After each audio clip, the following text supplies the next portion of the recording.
It's February 14th, and the strange side of history awaits. Today, we have a holiday strained with gunfire, an explorer meeting his end, and workers walking off the job. Let's begin. On February 14th, 1929, Chicago woke to what would become one of the most chilling executions in American history. Inside a cold brick garage on 2122 North Clark Street, 7 men waited for a shipment of stolen whiskey. They were members and associates of the Northside Gang, and their loyal boss, George "Bugs" Moran.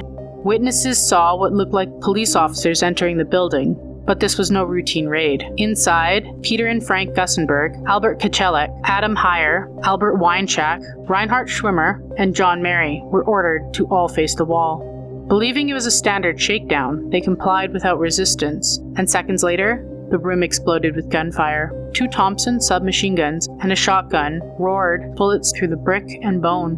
When it was over, 7 bodies lay crumpled against the wall. Frank was still breathing when the police arrived. Shot 14 times, he refused to name his killers, and he died in silence. The intended target, Moran himself, never walked through those doors. He reportedly turned away after spotting the police car outside. The massacre was widely believed to be orchestrated by rival mob boss Al Capone, who was conveniently sat in Florida with a rock-solid alibi, and no one was ever convicted. The garage was demolished decades later, but the blood-stained bricks survived, now on display in a museum, silent witnesses to a Valentine's Day that proved that love wasn't the only thing in the air that day. On February 14th, 1779, the world's greatest explorer met his end on a distant volcanic shore. James Cook had once been welcomed to Kealaku Bay like a god.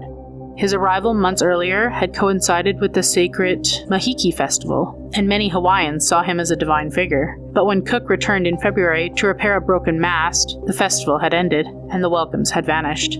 Tension simmered as theft increased between the sailors and the islanders. Then, the critical blow. A large cutter was stolen from one of Cook's ships. Furious, Cook turned to a tactic he used once before. He would seize the island's ruling chief and hold him hostage until the boat was returned. At dawn, Cook led the chief towards the shore, but word quickly spread. Thousands gathered. At the same time, news arrived that a Hawaiian noble had been shot dead by British sailors elsewhere in the bay, and the atmosphere shifted. Stones were thrown, weapons appeared, and Cook himself retreated. He turned his back to signal his men to cease fire and was struck from behind. Moments later, he was stabbed and beaten to death in the shallows. In a twist, both eerie and misunderstood, Hawaiian chiefs did not desecrate his body. Instead, they honored him according to their sacred rituals for high-ranking leaders, preserved his bones as spiritual relics, and portioned his remains that were later returned to his crew and buried at sea. The man who mapped the Pacific Ocean died in it, and on that Valentine's Day, exploration ended in blood. On February 14, 1949, while much of the world was making a day of romance, the mining town of Asbestos, Quebec, prepared for war. Nearly 5,000 miners walked off the job at the American-owned Johns Manville plant. They were demanding something simple: a 5-cent-hour pay raise, safer conditions to fight the slow, suffocating disease of asbestosis, and basic pension protections. Instead, they were branded as criminals. The Prime Minister declared the strike illegal, provincial police were sent in, and picket lines were smashed. Entire communities were divided. For nearly 5 months, the miners felt silent, but the streets did not.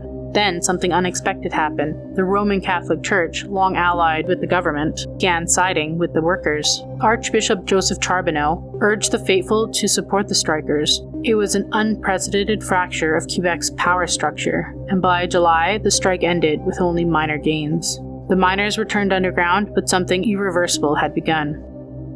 The 1949 asbestos strike didn't just challenge a company, it cracked the foundations of an era known as the Great Darkness, and quietly ignited the revolution that would transform Quebec forever. Another day, another strange bite from history. Like, comment, and subscribe. Your next eerie dose is just a day away.